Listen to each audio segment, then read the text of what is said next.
Méditation du lundi 1er février 2021, quatrième semaine du temps ordinaire, année B.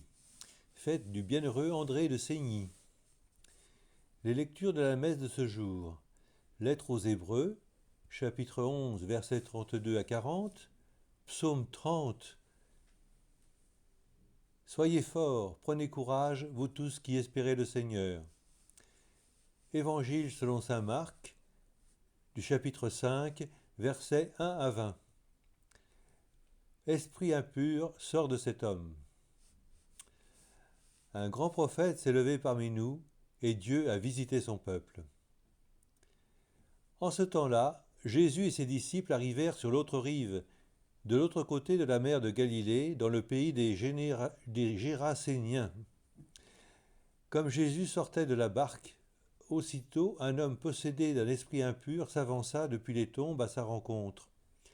Il habitait dans les tombeaux et personne ne pouvait plus l'attacher, même avec une chaîne.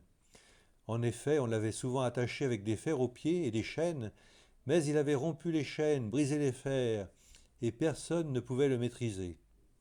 Sans arrêt, nuit et jour, il était parmi les tombeaux et sur les collines, à crier et à se blesser avec des pierres. Voyant Jésus de loin, il accourut, se prosterna devant lui et cria d'une voix forte. « Que me veux-tu, Jésus, fils du Dieu Très-Haut ? Je t'adjure par Dieu, ne me tourmente pas. » Jésus lui disait en effet, « Esprit impur, sors de cet homme. » Et il lui demandait, « Quel est ton nom ?» L'homme lui dit, « Mon nom est Légion, car nous sommes beaucoup. » Et il suppliait Jésus avec insistance de ne pas les chasser en dehors du pays. Or il y avait là, du côté de la colline, un grand troupeau de porcs qui cherchait sa nourriture. Alors les esprits impurs supplièrent Jésus, « Envoie-nous vers ces porcs, et nous entrerons en eux. » Il le leur permit.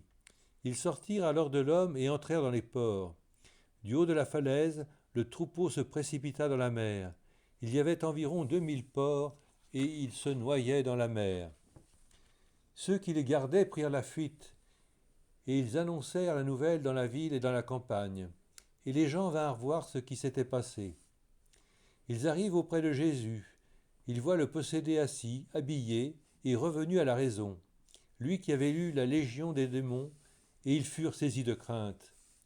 Ceux qui avaient vu tout cela leur racontèrent l'histoire du possédé et ce qui était arrivé aux porcs. Alors ils se mirent à supplier Jésus de quitter leur territoire. Comme Jésus remontait dans la barque, le possédé le suppliait de pouvoir être avec lui. Il n'y consentit pas, mais il lui dit, « Rentre à la maison auprès des tiens, annonce-leur tout ce que le Seigneur a fait pour toi dans sa miséricorde. » Alors l'homme s'en alla, il se mit à proclamer dans la région de la Décapole ce que Jésus avait fait pour lui, et tout le monde était dans l'admiration. Acclamons la parole de Dieu. Frères et sœurs, Jésus rencontre un homme possédé qui vient à sa rencontre et engage avec lui un dialogue dans lequel ce sont ces démons qui répondent en essayant d'affaiblir Jésus, parce qu'ils savent qui il est et qu'ils le craignent. Mais celui-ci est plus fort qu'eux, et, à leur demande, parce qu'ils ne veulent pas quitter leur territoire, il les envoie dans un troupeau de porcs à proximité. Voilà le possédé guéri de ses tourments, revenu à la raison et prêt à suivre Jésus. Alors que les gens du pays, affolés par la perte des 2000 porcs qui ont péri dans la mer, cherchent à éloigner Jésus, les rôles sont inversés. Ce sont les propriétaires des porcs qui sont désormais possédés. Après la guérison de la synagogue de Capharnaüm, dont nous avons lu le texte hier, Marc insiste et veut faire comprendre que Jésus est vraiment celui qui peut nous délivrer de nos tourments intérieurs et nous remettre sur le bon chemin.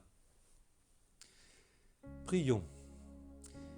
Dieu qui montre aux égarés la lumière de ta vérité pour qu'ils puissent reprendre le bon chemin, donne à tous ceux qui se déclarent chrétiens de rejeter ce qui est indigne de ce nom et de rechercher ce qui lui fait honneur. Par Jésus le Christ, notre Seigneur, qui vit et règne avec toi dans l'unité du Saint-Esprit pour les siècles des siècles. Amen. Bonne journée à tous.